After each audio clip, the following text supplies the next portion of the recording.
So to start off, I wanted to talk a little bit about my background, what I've seen at the county since taking office, then talk a little bit more about what the commission's been up to recently, and then focus a little more on the campaign and answer any questions. I know a lot of you know me. I've seen a lot of familiar faces here. For those of you that don't know me, my name's Justin Aldred. I have the honor of being the Boone County Southern District Commissioner. I was elected commissioner in 2020 after defeating the Republican incumbent, and typically the commission deals in issues of public safety, planning and zoning, land use, public works, and road and bridge. But with that, can anyone tell me, and I kind of want to open this up, what the most important issue local government faces today? Survey after survey, the number one issue when citizens are calling my office, what they're worried about. Roads and bridges. Well, yes, okay, roads and bridges, yes, but I was thinking a little more public money safety. can't buy. Public Crime. safety. Public Crime. safety, these are all great things. These are all issues. Housing? Housing is a big one. I'm going to talk more about housing in a minute. But what I'm looking for and what I say here is trust. Trust is the number one issues that local governments face. When we're talking about housing, road and bridge, it's not a matter of getting the gravel on the road. What's it's a matter of is trust itself. Every communication my office receives, from education to elder care, from economic development to efficiency in government, on every single issue, no matter what the issue is, the real issue being discussed is trust in government. When you're driving on your local roads, as you said, you're trusting on Boone County road and bridge employees for that maintenance. When severe weather hits, public safety, you're trusting the Office of Emergency Management to be out there and be responsive, to have sirens out properly. Or when you're dialing 911, I heard public safety. You're relying on a Boone County joint communication employee to answer that call and to dispatch every emergency service vehicle in this county. So it sounds simple enough. Some of you have heard me say this before. It sounds like all I should have to do is show up and say, hi, I'm from the government and I'm here to help. But unfortunately, when I hear county employees say that, when I hear people say that, people tend to run as far away as possible. So with that, we know that we have a lot of resources, but we also know that we have gaps in service. We know that our leaders can do more when we're all working together. And I don't mean that as a grandiose metaphor. I mean that when our city and our county comes together. I mean that when our local governments come together with local businesses, with our regional and economic development partners, funding projects like what the commission's funded in the last year or so. So things like the first last mile valet service, led and championed by Dr. Lester Woods, who works well with MoDOT. That's something the commission invested in order to provide free supplemental transportation to residents in need along our Route B corridor. And that ties directly into making sure that workers can go and work directly with individuals, making sure that the transportation system that we need and the policies that we build are meeting the needs of our workers and of the community. It's not the only example. I think the biggest example of joint city-county relations right now is the housing study that's being put on, and I'll talk about that here in a minute. But the big daunting number I have there is 37,000. And I think it was Marie Scala that talked about housing. We're doing this housing study right now, and what we found in data is that we are going to need 37,000 additional housing units by 2050. That is a significant number. That is a grandiose number. And that scarcity of affordable housing is something that's not just affecting us, but it's something that's affecting the entire nation. So what we're doing now is putting data together. We won't have a fix-all solution, but what we are putting together right now will provide us with a path towards addressing housing issues in the county. The success of this study is dependent upon community engagement. The simplest way to say that, it's dependent upon good communication with the community and with groups like Muleskinners. It also goes hand in hand with our updated master plan. The current Boone County master plan was adopted in 1996. It's been over 25 years since that last plan.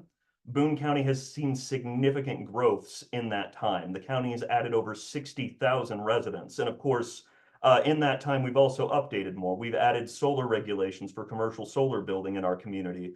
Things like the internet, even this Zoom meeting back and forth right now, that wasn't even considered back in 1996 when that was written. But, looking at those utilities, I mean, COVID-19 showed us that proper, reliable internet connection was the difference for many people between going to work every day, going to school every day, going to the doctor every day. And that's something where we need to build policy that is reflective of that. So with that said, on previous commissions, you may remember a focus on a Northeast area plan or a West area plan or a South area plan. It was important to me, and I'm very glad that all three commissioners came together to do this, that as we look at our housing study, as we look at our land use master plans, that we're looking at all of our community holistically and together as a whole. And that also requires good partnerships with City of Columbia for the Southern District, Rocheport, Hartsburg, Ashland, and all the little municipalities and neighborhoods as well. Bottom line, we know that we have housing supply and affordability problems in our country, let alone our county, and we will have a diversity of opinions and feedback. What we come up with needs to be a solution that is just as diverse. It cannot be one size fits all. So that's my thoughts on housing. One of the other, I think Herb might have tried to say something there. One of the other things I'm incredibly proud of is the historic investment that Commission has made in food security in our community. The Commission has provided funds for the Columbia Center for Urban Agriculture. They have the big farmers market. We also provided funds for Southern Boone schools for a greenhouse and learning garden programs, which leads to a direct expansion of Southern Boone FFA, and the food bank for Central and Northeast Missouri. And that's probably the one I'm most proud of because, you know, that comes together, and that's not just food, that's also providing community services, classes, medical services, examinations, that type of thing. And that is not just serving our community here in Columbia or Boone County, that's serving a 32 county area across the state of Missouri. And that is significant to me that we can have a program that the county can buy into that serves such a large area. I know that investment in those programs is crucial to preventing the onset causes of homelessness and poverty within the community. It's also something that comes together not just with government alone. That is everyone working together. That was community driven, and all of these projects that we've invested in have been community driven projects. They would not come to fruition without the hard work and dedication of regular Boone County citizens. So, you know, with that, food security weighs in on me because I did not come from a traditional family unit. Many of you know my background here. I was adopted and raised by a prison guard. Growing up, I wasn't worried about economic development. I was worried about putting food on the table. And so with that, that's the type of thing I want to see where data and collection of data is significant. I worked for the auditor's office for several years in data analytics, and that is wonderful. But I want to make sure that the policies that we're building with the data we collect are reflective of what's actually going on the ground. And that's meeting people where they are is where that really comes in. One of the other projects I wanted to talk about real fast, just being a benefit to our entire region and ensuring that our first responders are getting the best training and practice they can, not just here, but around the state, is our Regional Law Enforcement Training Center and partnering with the sheriff. I'm excited about that. That's going to provide opportunities for CIT, mental health de-escalation training. That's going to be a course that not just our local law enforcement can use, but other agencies across the state can come and use. We're going to have large classrooms there. But what I'm really excited about there is what comes next, and that is the possibility for childcare services. Essentially, reduced cost childcare for our first responder employees, our 911 dispatchers and personnel, as well as our county first responders in the sheriff's office. Making sure that individuals across the state of Missouri in emergency response know that they can come to Boone County where they can be guaranteed childcare and they can get it at a reduced rate. That is incredibly important to me as we kind of move forward here. That's something that, you know, we had a groundbreaking on a few months ago. We're moving dirt now. But I want to see that come to fruition in my next term. And I'm happy to announce that we have gotten funding from the state specifically for that childcare aspect of it. Now, that's not all out of the woods yet. We're still working on that, but I'm very proud of the progress that we've made. So with that, I can talk a little bit more, but I can also open it up. Some of the things that we've also been doing recently are taking some road meetings. So just yesterday we were in Centralia. We know we've gone to Hallsville, Ashland, and then I've got it actually here where we're going to be in Rocheport at the Rocheport Community Hall on September 26th. On October 3rd, we'll be in Hallsville. On October 10th, we'll be in Ashland City Hall. And on October 24th, we'll be in Centralia. just making sure that the commission is going out to those different communities and showing the work that we're doing on the road, showing the work that we're doing, not just focused on Columbia, but across the county and meeting the needs of residents there. With that, I talked about the housing study beforehand. We're hoping to have a October summit. We're hoping to have some of the policies in place and out for people to look at before that date is announced, just so people can go into that summit knowing what the data looks like, knowing what we're seeing, and if we've forgotten anything or if there's something we're not seeing, we want to hear about it from citizens. That housing study will be made up of a series of reports. That's going to include things like demographics and employment trends, our housing supply and housing demand, community input, of course, and then looking specifically at affordability, housing gaps, and growth patterns. But the last one, the one that I'm very I don't want to say anxious, but the one I'm excited to read is the policy analysis to essentially see how data-driven decisions will work with final policy. And so I'm very curious to see what comes out of that last report. And that's what I'm most excited about, I guess, being a policy nerd to some extent. With that, I can open it up to the campaign side, or I can take questions. I don't know. I know you always have good questions at Muleskinners, but by all means, I kind of want to have a back and forth here. Let's talk a little bit about the campaign, starting with where exactly the district is, the Southern District. Yeah. And what's going on with the campaign?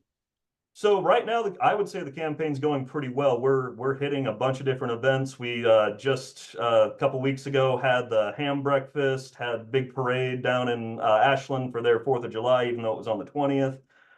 We also had Ashland Pride. We're getting out to communities. I think my philosophy on campaigns, not to tell all my secrets here, is that I want to, know where my universe is, of course, data driven. But the big thing for me is making sure that every individual in my district, in my known universe, sees me, sees my name at least 3 times before Election Day, whether that's door knocking, which we're doing, phone calls, which we're doing, whether that's signs on the road. I'd also like to announce that we have signs available at the DIM headquarters. Let me know if you'd like one. We can get that set up. We can have it delivered. Whether it's TV or radio ads, which of course cost money. So I would humbly ask for your donation to make sure that we can have enough money to do that come November. But I think the other thing is the biggest thing that has an effect is not big, grandiose billboards or ads. The most successful is word of mouth. And so that's where I would ask you, we need donations, absolutely, but we also need you to share with your friends exactly what's going on and where we're at. I'm sorry, you had asked about where the district was. So the Southern District, it encompasses all of Southern Boone County, all of the river community, and then it would be kind of the Grindstone area on the eastern side of the county. I actually have a map behind me. Maybe I can show here if you can see it. But the easiest way to remember is for Columbia, it is everything that is west of Providence. There's some small spikes over here, and I believe the second ward. But for the most part, it is everything that is west of Providence, and it actually goes north of I-70, and it goes all the way north of I-70, and it reaches and encompasses all of Rocheport proper, all of Rocheport city limits, which can lead to some interesting things where I can be door knocking in northern Columbia, north of 70, and still be talking to people about southern Boone County. So.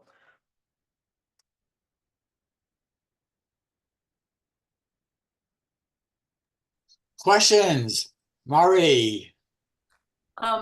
My question is just, was the district altered after the last census? And if so, is it a little different than it was the first time you ran? No, I don't believe it was altered at all. In fact, no, I don't believe it was. I remember those discussions with our clerk's office. We actually saw significant population growth, but we saw significant population growth symmetrically across the county. So, for instance, I know Ashland grew by 148% from, let's see, 2020 census would have been from about 2010 to 2020. That went from small area of about 1,000 people to now just under 5,000 people. I just want everybody to know that we do have two maps at the office. Art Hour put this together for us. It is very confusing.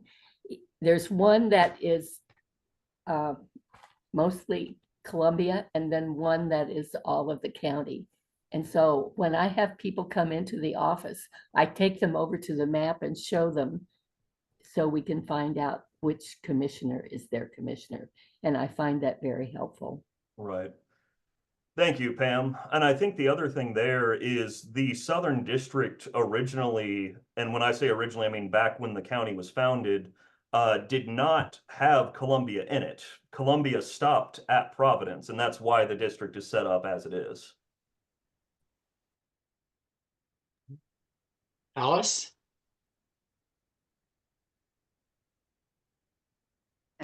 I mean, not Dustin, I'm sorry, Justin. I do that sometimes. Justin, Dustin, good. okay. So I know a question that's come up from some members, and we had thought of asking Kip to speak, but here you are, our commissioner. The senior tax. Yeah. What are the prospects of passing a means test? I know there's some state issues, I think, that are in front of that. So I can get into the history of this a little bit. To speak on background here, the Senior Property Tax Relief Program was first implemented here back in July. Previous to that, we'd had an April election, and then also it had been passed as Senate Bill 190 at one point. That actually got into some issues where there was no age requirement. What it tied to directly was Social Security, which means it cut out individuals that were firefighters, teachers, anyone not tied into Social Security. And it also left in the opportunity for, if there was a 30-year-old person that had had their Social Security bought in for 10 years, they might have had a constitutional right to apply for that as well. That was fixed in the legislature with Senate Bill 756. But to your point, Alice, Senate Bill 756 also implemented some language that essentially took away the county's ability to implement a means test in any capacity. So unfortunately, we are preempted at the state level for any of that. That's written in Senate Bill 756 as the effectuating legislation. Right, that's what right. Thank you, Justin. Yep. And then just some updates on that. It's so right now, if you're 62 years of age or older, if you have a written instrument to show that you own your homestead, and if you're liable for the real property taxes on your homestead, you can apply and come down to 801 East Walnut, the Boone County Government Center, work with our collector's office, collector of revenue, and we've seen a significant number of seniors since we've implemented that program. And so that started on July 1st. And right now, I would say I know for sure we have over 2,000 right now. I would venture to guess that by mid-August, we would see 2,400, 2,500. And I think this year, October 1st is the deadline. Is that right? Yes, October 1st, 2024 is the deadline for that. And while you're down there, you can vote. Yes, and we have no excuse early absentee voting right now in the commission chambers, thanks to our clerk's office. And that's even if you live anywhere within the county, you can come there and cast your vote for any district you might live in. We've been having almost 200 a day coming in to vote. No excuse absentee. It's amazing. It's heartening. Yes. And I know we've reached the 1% mark for the population as well. I believe it was, I had heard from the clerk's office just recently. So that would be at least, I'm not going to do math on camera, but I would venture to guess around 2,000 early voters already. I had a question from Kathy on the chat. What can you tell us about the issues your opponent is running on? I don't like to talk about opponents too much, being an incumbent. I don't like to talk about challengers. I don't think that's an effective way to win a race. I will tell you that the opening statements he had talked about getting rid of Bidenomic spending, working with Axiom strategies. That's all I really have at this point, though. Herb Tilma, you got a question? Thank you, Justin, for your service, not just to the Southern District, but to all Boone County. We're appreciative. Thank you. Question. I appreciate also your emphasis upon recognition of and mention of the problem of mistrust, which is disturbingly widespread. Mm. What thoughts have you about what we can do, should do? I have a lot of Remedy thoughts some on of that. that. Yeah. I mean, I don't know that I have a silver bullet answer for that. I don't know that I have a solution. I think if I did have the solution right now, I would be, along with everyone in this group, multimillionaires, because I think that we could take it and we could run on every state, in all 50 states on that issue. Because I think that right now, what we're seeing with trust in government is a national issue kind of come home to roost. I think that a lot of people are motivated by what they see at a national level. And I think that when that gets into the local level of politics, it becomes very personal, very fast. You know, as far as trust goes and as far as getting individuals to trust you, I think it's about buy-in. I think it's about leading by example. And that's something, you know, the military also kind of ingrained into me was leading by example. People will judge you by how they see you act, what they see you do. And that, you know, truly does come into it. I think that's also something that I'm sure everyone here knows this is that is something that is built up slowly, slowly over time and lost in an absolute instant. So I mean, that's my thoughts on trust in general. I think there's also something to be said about meeting people where they are, making sure that when we're talking about issues, you know, kind of going back to the housing study, and if anyone would like to kind of look at that, what we're doing with our land use master plan as well, ourboone.com has that, and that has data. That has significant data. It's got about 300 pages of data. You can read the full reports. I'll drop it in the chat here, ourboone.com. But once again, all of that data means nothing if an individual feels disenfranchised or an individual feels like their lived experience, what they are hearing, isn't being heard by government. So that's another way to build trust is to make sure that we are engaged and make sure that we are actively listening, whether it's individuals in government, business, whether it's utilities, you know, and whether it's, you know, boards like fire boards or sewer boards, looking at all the different aspects of that.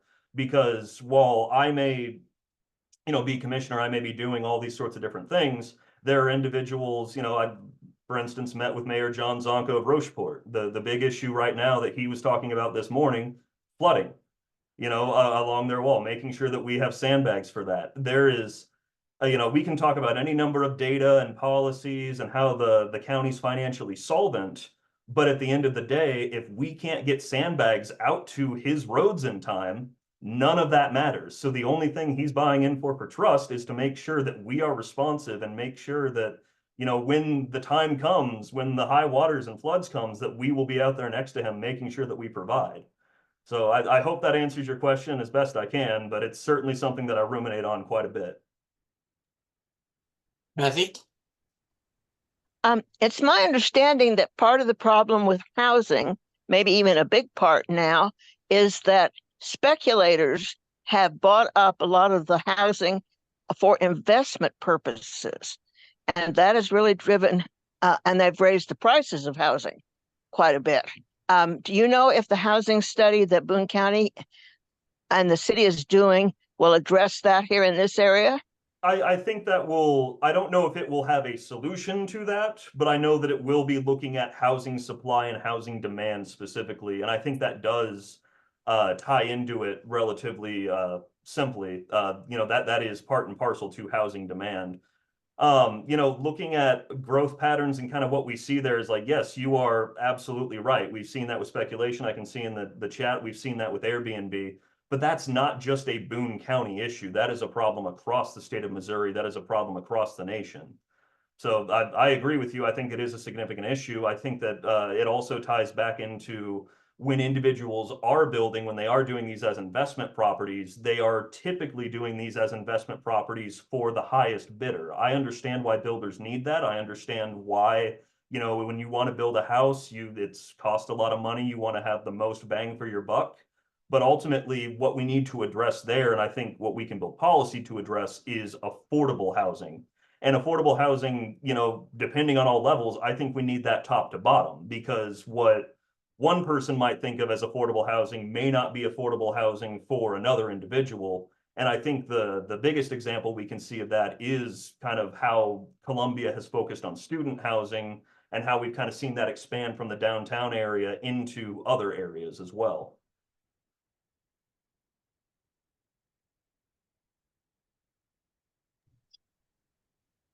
More questions, Scott?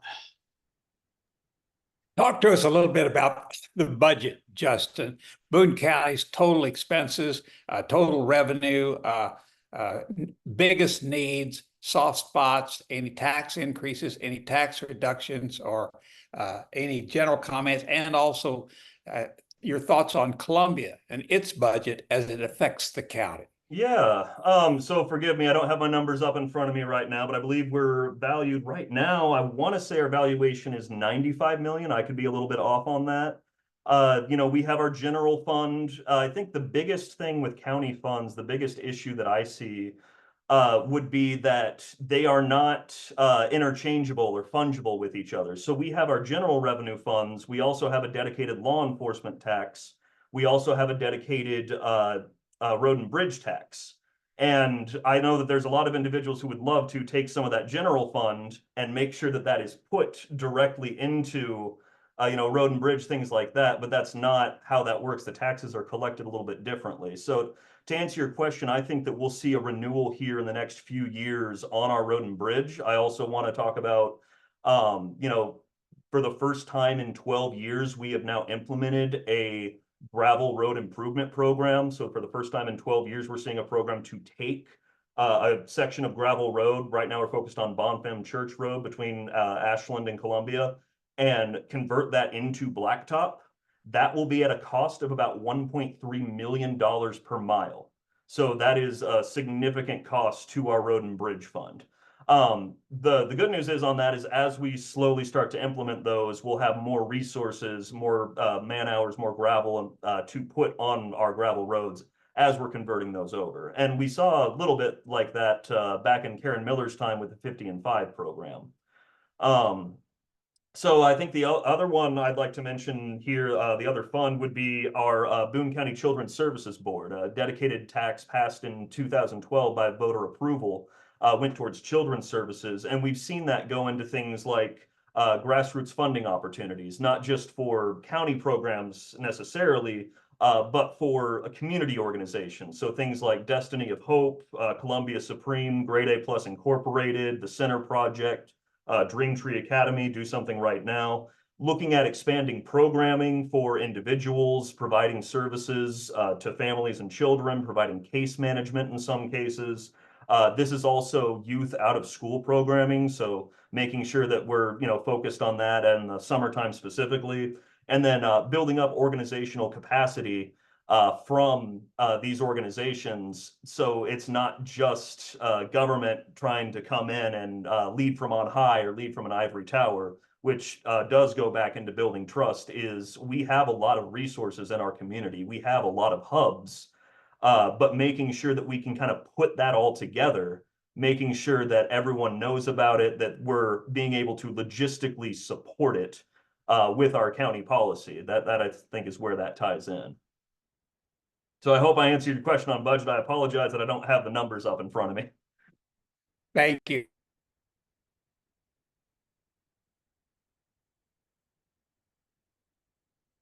Herb? As one nerd to another, liking to muck about in data, could you address not just the Southern District, but Boone County as a whole, in terms of the phenomena that many small towns and much of rural areas throughout the state and others have been passed by, or and the people feel that way? So I know that Ashland's doing pretty well, but what about the rest of the communities within the Boone County? I don't know that individuals are feeling passed by. Actually, the data that we have is kind of interesting on that, because we can see that, people's lived experiences may be different depending, but we actually see that there's a lot of growth in Boone County across the county. Once again, like I said, we added about 60,000 residents since our last census. We've seen significant growth, and that's not just, the national averages. The national average is where we say, okay, we will have a minimum of 37,000. That'll be the trend. We're actually seeing that Boone County as a whole has grown more than other areas across the state of Missouri and other areas across the nation. We're seeing where individuals are coming into Boone County. What is interesting, though, about what you say there, and talking data policy nerd, is we can kind of track, and once again, ourboone.com, I'll drop this in the chat, and we can kind of look over some of what we're seeing there. We've seen where individuals are buying housing in other communities and other counties surrounding and commuting into Boone County, commuting into Columbia for work, and that's become significant. We also see where individuals are living here and commuting out to other organizations, or sorry, forgive me, other communities like Jefferson City or, surrounding counties, Fulton area as well, of Oz, things like that. When it comes down to it, I think that there's something to be said. I think that we are significantly growing. I think that a lot of what we see as, complaints or as issues as far as building up roads, building up infrastructure, building up sewers are the growing pains from a growing population. And I think that's what we need to address, because by all means, we do not want to limit that growth. And by the way, as a county, we cannot limit that growth. It is going to happen regardless. But I think we need to have policies in place that make sure that individuals, as Herb, you said, and as you alluded to, make sure that places don't lose that small town feel that people like, but are still able to accommodate newcomers coming in, are still able to accommodate, all of the infrastructure pull that we're seeing from a growing population. David Robinson is asking about the relationship between the city and the county. What's going on? Are you fighting? Are you friends? Just what's happening? Well, I would say that we're friends. Actually, I just had a meeting this last week with DeCarlin Seawood and the mayor, actually talking about the Greater Bonfim Watershed Initiative, which kind of ties into, I guess, we're working together on the housing study, and that's significant because we obviously cannot ignore the city of Columbia, which is about 82% of the county's population when it comes to building policy. But there's also different programs where we can work together. So the Greater Bonfim Watershed Initiative is looking at the Bonfim Creek area. So that's Three Creeks Conservation Area, different areas as well, kind of the Pierpont, the Little Bonfim. And the reason that's significant is we as the county can build policy there, making sure that we're doing protections. But the other issue is that water does not stop at city borders. So we're asking Boone County Regional Sewer District to buy in. We're asking the city of Columbia to buy in. We're asking city of Ashland to buy in, because we could implement whatever we liked around the unincorporated community, around the Deer Park area there. That's kind of SAP as well. Easley's also in there. But ultimately, one of the biggest contributors and the biggest entities that's going to have an effect on that watershed is the city of Columbia, is Ashland. So I think that we have a good relationship. They're working with us on it, on things like that. And then we also have monthly meetings with the mayor as well. It depends on, what it is, but we also have a joint city county health department as well. So as we're working on health issues, as we're working on, things like water quality, as we're working on building in some capacities, that is all health department related, and we obviously have significant ties to each other there. And I haven't seen any, come to mind. There might be a few road issues here and there of, hey, we want to make sure that we're building ours to match yours, so we don't go from a, for instance, 6370 interchange down to a gravel farm road, and we're using that as a thoroughfare, in the county to cut across. But I haven't seen any issue that, I've felt with the city of Columbia. I haven't seen anything where I didn't feel like I could pick up the phone and talk to someone directly if there was a problem that arose.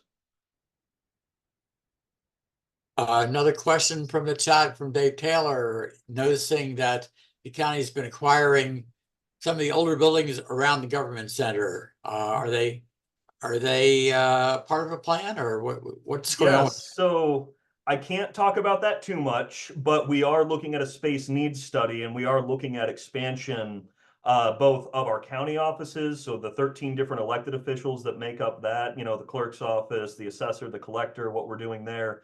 But also, I also see Sherry here, what we can do with the courts as well and the expansion of the court system, and that will be significant. You know, I don't know what the future holds per se. I think that it would be foolish of me to promise anyone in particular those offices, but I think that we'll have the big issues, something to address parking in our downtown area for our county employees, because right now that is a significant issue. That's also for individuals coming to and from the courthouse, or, you know, conducting county business, paying taxes, voting, making sure that there's a place to park. Can't promise anything on that yet. But also looking at, you know, expanded spaces for our community services department, our children's services, expanded spaces for even our internal services like HR and IT. I expect to see significant growth in those areas in my next term here. And I expect, I don't want to promise too much, but I want to maintain those historical buildings while also making sure that they're updated into proper usable office space. But ultimately, who goes where won't be decided by me. I think that needs to be data driven and go through that space needs study. Plus, I don't want to have 11 elected officials all trying to compete for those spaces.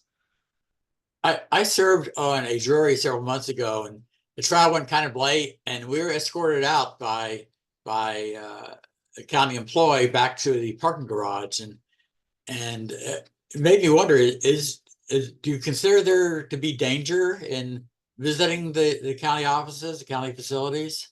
I do not know, but well, maybe in the context of a jury trial, that might be different. That might be different protections. Sherry might be able to talk about that more. But no, I'm downtown every day. I have not seen any significant issues. Of course, I hear where, you know, I hear in the cultural zeitgeist where crime is on the rise downtown. I don't see that in my lived experience, in my personal capacity. I certainly, you know, we see population increase with the student population, but I don't see any issues currently with the downtown area. So we ought to feel safe in coming down, and I would hope so. It's a voting Visit, location, visit. yes. yeah. Hell, you just need more guns, man. Well, we're all carrying, right? Sherry, I wanted to give a shout out to you, and you want to say something about your campaign? Can you Sherry? hear me? Yeah. Okay. I'm just was sitting in. I always like to listen to Justin speak. I always learn something from him if I've missed it. But yeah, I'm running for circuit clerk. I'm in the position right now. I got appointed when Christy Blakemore retired, and fortunately I have her endorsement. So we are on that campaign trail. So it's your first campaign. This is my first campaign. I have been in the Boone County Circuit Clerk's office for over 20 years, and I've been with the judiciary for over 22. I was fortunate to be able to work alongside Christy Blakemore for 5 years as her second in command prior to her retirement. Okay, well, certainly good luck.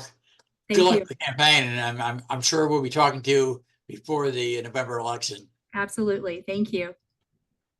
And if it As needs to a be lo- said, as a I as a proudly lawyer, I endorse can- Sherry. As Sorry, a I don't lawyer, know. I just want to say Sherry is very well thought of, and I hope everybody will help. Thank you, Scott. I appreciate it. Yeah.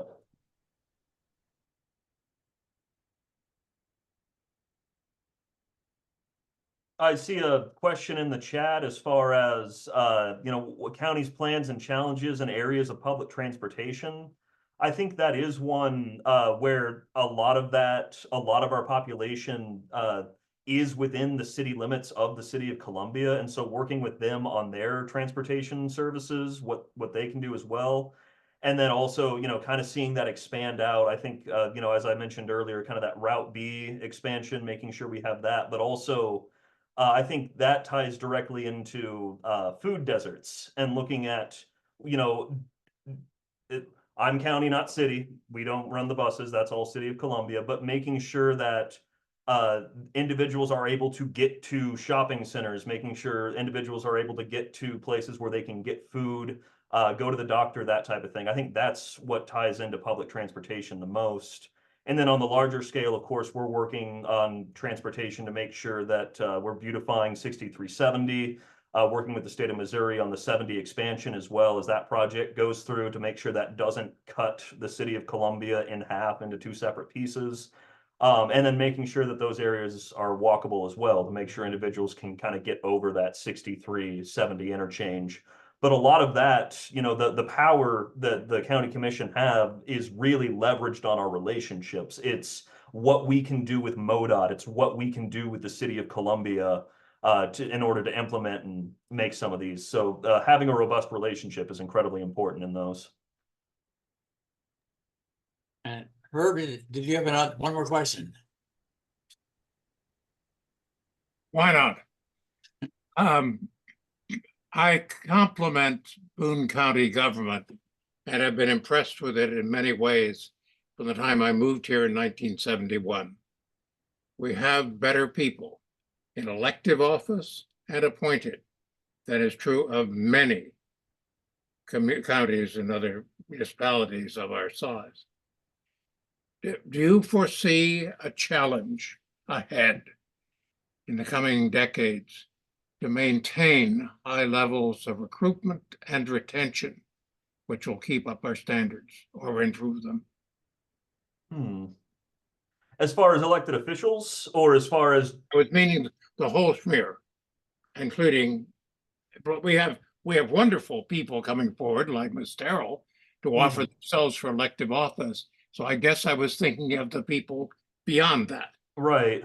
I think it's kind of about making sure that the employees are treated well, making sure I'm going to steal from Janet Thompson a little bit, my Northern District counterpart, where she has this really good speech, and I'm going to kind of crib it down a little bit of the difference between being a bricklayer and being someone who has built a courthouse. I think that's where it comes down to, is making sure that individuals feel bought in, making sure that individuals feel respected as they're coming in. So whether that's our road and bridge employees, which I'm proud to have the endorsement of our local 955 for the workers there, making sure whether that's law enforcement and the sheriff and how he treats his people. That's probably the elected official with the most full-time employees is the sheriff. And we've seen where he does not have significant issues in recruiting because he has built a culture. Dwayne Carey has built a culture where individuals want to work for him. They want to show up for work every day. To answer that question long term, I think that comes to making sure that we are treating our employees with respect, making sure we are showing that respect through significant policy and also significant pay when it comes down to it, because that is what really does motivate people.